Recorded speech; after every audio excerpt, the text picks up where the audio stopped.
សូមជូនរឿងស្រឡាញ់តែអូនម្នាក់ភាគទី2វិនណែតបានទូរស័ព្ទទៅបងប្រុសនាងឈ្មោះទិត្យារិទ្ធដែលរស់នៅសហរដ្ឋអាមេរិកណែតបងសប្បាយចិត្តណាស់ដែលអូនទូរស័ព្ទមកបងពេលនេះយប់ណាស់ហើយអូនមិនទាន់គេងទៀតមែនទេខ្ញុំបំរុងគេងហើយតែមានរឿងមួយខ្ញុំត្រូវតែប្រាប់បងតើជារឿងអីទៅគេសួរដោយឆ្ងល់គឺពេលនេះលោកប៉ាមានអ្នកគ្រូពេទ្យប្រចាំការហើយបងត្រូវតែសប្បាយចិត្តហើយត្រូវខំរៀនកុំបារម្ភពីប៉ាខ្លាំងពេកបងដឹងហើយអូនក៏អញ្ចឹងដែរបងសង្ឃឹមថាប៉ានឹងមិនឯកោហើយនឹករលឹកបងនាំឲ្យគាត់ពិបាកចិត្តទៀតនោះទេខ្ញុំសូមធានាថាអ្នកគ្រូពេទ្យថ្មីនេះនឹងមិនធ្វើឲ្យពួកយើងខកបំណងទេល្អហើយចុះអូនមានការប្រាប់បងតែប៉ុណ្្នឹងទេឬមិននឹកបងខ្លះទេយើងមានបងប្អូនតែ2នាក់បើមិននឹកបងតើនឹកអ្នកណាវិញបើអញ្ចឹងឆាប់ចូលគេងទៅកុំឲ្យអត់ងងុយបងស្រឡាញ់ណែតខ្លាំងណាស់ខ្ញុំក៏ស្រឡាញ់បងដែររយៈពេល15ថ្ងៃមកហើយដែលខឹមបតីមកធ្វើការជាពេទ្យថែទាំលោកពិជិតរត់ពេលដែលអបសុកនាងតែរុញរទេះរបស់លោកជុំវិញបរិវេណផ្ទះមើលតែសភាពនានាឆ្លៀតពេលក៏បានធ្វើការស្ទាបទងចិត្តនាងដែរអ្នកគ្រូពេទ្យចាស់លោកតើអ្នកគ្រូពេទ្យដឹងទេថាហេតុអីក៏ថ្នាក់លើសម្រាប់បញ្ជូនអ្នកគ្រូមកទីនេះហេតុអីមិនមែនជាអ្នកផ្សេងនាងខ្ញុំក៏មិនដឹងដែរលោកតែបើលោកដឹងអាចប្រាប់នាងខ្ញុំផងបានទេការពិតទៅខ្ញុំរស់នៅតែម្នាក់ឯងយូរហើយមិនដែលនឹកនាថានឹងយកប្រពន្ធទៀតដែរតែពេលដែលបានជួបអ្នកគ្រូម្ដងនៅមន្ទីរពេទ្យកាលនោះធ្វើឲ្យអ្វីៗដែលខ្ញុំធ្លាប់គិតក៏រលាយបាត់អស់ខ្ញុំពេញចិត្តទាំងស្រុងនៅចរិតសុភាពរាបសាររបស់អ្នកគ្រូតើអ្នកគ្រូអាចជំនួសកន្លែងម៉ាក់របស់វិន័យបានទេតែបើអ្នកគ្រូគិតថាខ្ញុំនេះចាស់ជ្រុលហើយនៅជ្រើមរលាមខាមជាប់បានប្រពន្ធទៀតនោះអ្នកគ្រូអាចបដិសេធក៏បានដោយអ្នកគ្រូឃើញស្រាប់ហើយខ្ញុំនេះមានជំងឺធ្វើស្អីកើតខ្ញុំចង់បានអ្នកគ្រូក៏ព្រោះតែមិនចង់ឲ្យវិន័យកូនស្រីពៅរបស់ខ្ញុំរស់នៅកំព្រាដោយចាប់ឥតសម្បុកក្រោយពេលដែលខ្ញុំស្លាប់ទៅប៉ុណ្ណោះបើអ្នកគ្រូពេទ្យព្រមទទួលនោះទ្រព្យសម្បត្តិទាំងប៉ុន្មានខ្ញុំប្រគល់ឲ្យអ្នកគ្រូជាអ្នកចាត់ចែងទាំងអស់ហើយអ្នកគ្រូជាអាណាព្យាបាលពេញសិទ្ធិរបស់កូនទាំងពីរខឹមវតីជាមនុស្សឆ្លាតអាចយល់បានថាហេតុអីថ្នាក់លើសម្រាប់បញ្ជូននាងមកទីនេះក៏ព្រោះតែជាបំណងរបស់លោកពិជិតបែបនេះហើយទើបសុភចិត្តបានសម្ដីមកបញ្ឆិតបញ្ឈៀងនាងតែអ្វីដែលនាងមិនបានគិតទុកនាងនឹងមិនធ្វើដាច់ខាតទោះបីទ្រព្យសម្បត្តិនោះអាចធ្វើឲ្យនាងមានបានភ្លាមក៏ដោយត្រូវចាំថារបស់អ្វីក៏ដោយដែលបានមកដោយស្រួលវាក៏រលាយបាត់ទៅវិញដោយងាយដែរទើបនាងបានឆ្លើយសងទៅលោកវិញដោយទន់ភ្លន់ថារឿងដែលថ្នាក់លើបញ្ជូននាងខ្ញុំមកទីនេះគឺនាងខ្ញុំគិតថាមកថែរក្សាលោកដើម្បីដូរនឹងកម្រៃយកទៅផ្គត់ផ្គង់គ្រួសារគឺតែប៉ុណ្្នឹងទេលោកបើនិយាយថានាងខ្ញុំមានបំណងផ្សេងគឺគ្មានតតែសោះម្យ៉ាងទៀតនាងខ្ញុំជាក្មេងស្រកក្រោយប្រហាក់ប្រហែលនឹងកូនរបស់លោកដែរនាងខ្ញុំពិតជាគ្មានសមត្ថភាពធ្វើជាអាណាព្យាបាលពួកគេទេខ្ញុំកើតមកក្នុងត្រកូលក្រីក្រមែនមិនមែនបានន័យថានាងខ្ញុំមិនចង់មានបានទេតែនាងខ្ញុំចង់បានគឺស្ថិតក្នុងលក្ខណៈមួយដែលសមស្របនឹងសមត្ថភាពដែលនាងខ្ញុំមានដែរបើអ្វីដែលនាងខ្ញុំនិយាយទៅធ្វើឲ្យលោកម្ចាស់មានការអាក់អន់ស្រពន់ចិត្តនោះនាងខ្ញុំអាចសុំឈប់ពីការងារបានលោកពិជិតងក់ក្បាលបន្តិចទៅនិយាយវាមិនដូចអ្វីដែលអ្នកគ្រូគិតទេអ្នកគ្រូនិយាយនេះវាជាឧត្តមគតិថ្លៃថ្នូរមួយបញ្ជាក់ថាអ្នកគ្រូមិនលោភលន់នឹងទ្រព្យសម្បត្តិក្រៅខ្លួននោះគឺជាអ្វីដែលមនុស្សស្រីខ្លះមិនមានខ្ញុំគិតថាសុភចិត្តពិតជាបានមើលមនុស្សបានល្អិតមែនគេមិនបានធ្វើឲ្យខ្ញុំខកបំណងទេតែអ្វីដែលលោកម្ចាស់គិតវាមិនដូចអ្វីដែលគាត់គិតទេគាត់បញ្ជូនខ្ញុំមកទីនេះព្រោះគាត់គិតថាខ្ញុំសម្លឹងឃើញទ្រព្យសម្បត្តិរបស់លោករដ្ឋាភិបាលបន្ទាប់ពីផុតម៉ោងការងារហើយខឹមវតីបានទៅលេងផ្ទះរបស់នាងប្អូនប្រុសរបស់នាងឈ្មោះតុលាបានទៅរៀនបាត់ទៅហើយឯម្ដាយចុងនាងក៏មិនដឹងថាទៅណាដែរឪពុករបស់នាងដេកឈឺនៅលើគ្រែតែម្នាក់ឯងគាត់ឈឺប៉ុន្មានថ្ងៃមកហើយពេលដែលក្រឡេកភ្នែកឃើញកូនស្រីគាត់ត្រេកអរណាស់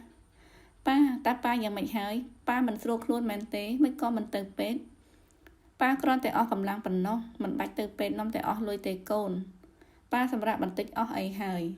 ខឹមវតីរលេងរលោងពោលបណ្ដាលោកប៉ា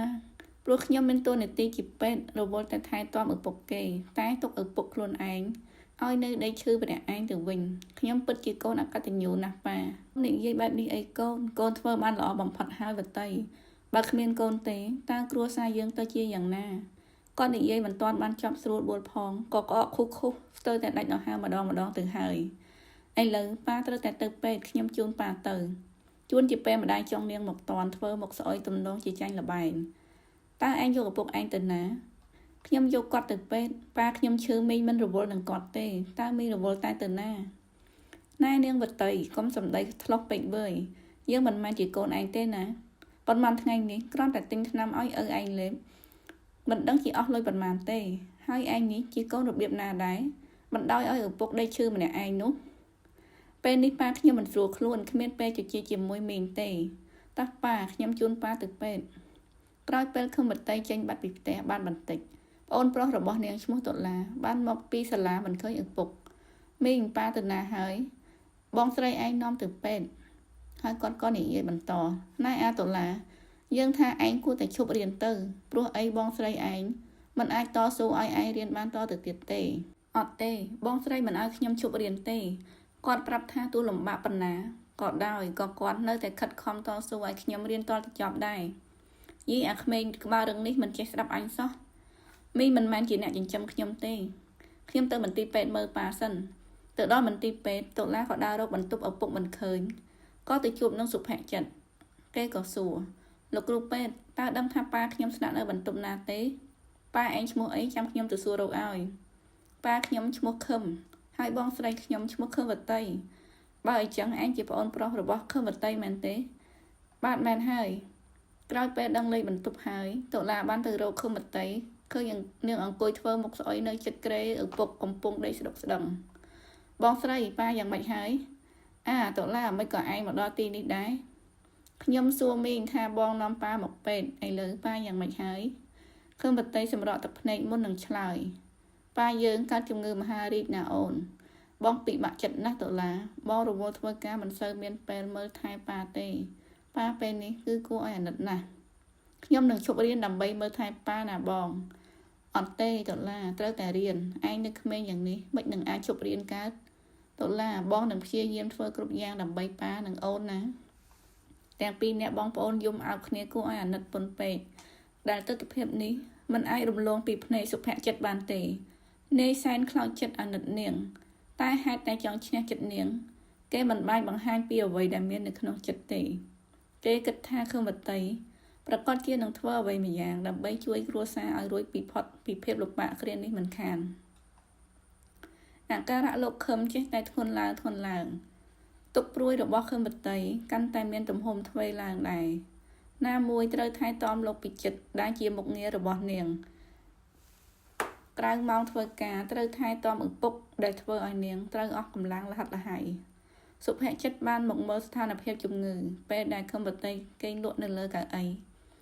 នាយបានយកអាវដណ្ដប់ឲ្យនាងហើយនិយាយតិចដឹងតែម្ចាស់គេមិនលឺនាងត្រូវរឿងមមឡើងកុំចោះចាញ់នឹងវាសនាហើយឲ្យខ្ញុំសុំទោសដែលមិនបានដឹងពីទុក្ខលំបាករបស់នាងថាមានដល់កម្រិតនេះកន្លងមកខ្ញុំចេះតែរករឿងនាងមិនឈប់ស្ថានភាពឪពុកនាង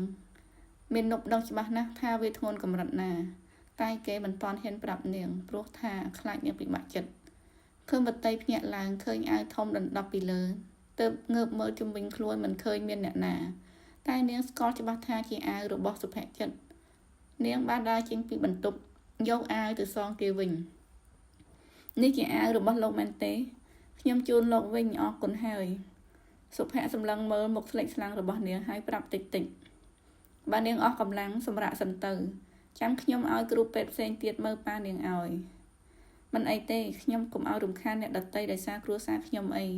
ខ្ញុំអាចមើលកត់ខ្លួនឯងបានហើយមាននប់ឈរជ្រែងហៅប៉ានិយាយបែបធុញថប់នាងដឹងថាខ្ញុំស្អប់ចរិតរងរូសរបស់នាងកម្រិតណាទេនាងកុំគិតថាអាចជាផុតពីការជួយយកអាសាពីក្រុមគ្រូពេទ្យទាំងនោះឲ្យសោះខ្ញុំដឹងខ្ញុំមិនមែនចង់និយាយថាខ្ញុំមិនត្រូវការពេទ្យទេតែវាក៏ត្រូវការពេលវេលាមួយច្បាស់លាស់ដែរភាគទី2សូមស្លេះតែប៉ុណ្ណេះសិនសូមរងចាំស្ដាប់នៅភាគទី3នៅថ្ងៃស្អែកសូមអរគុណ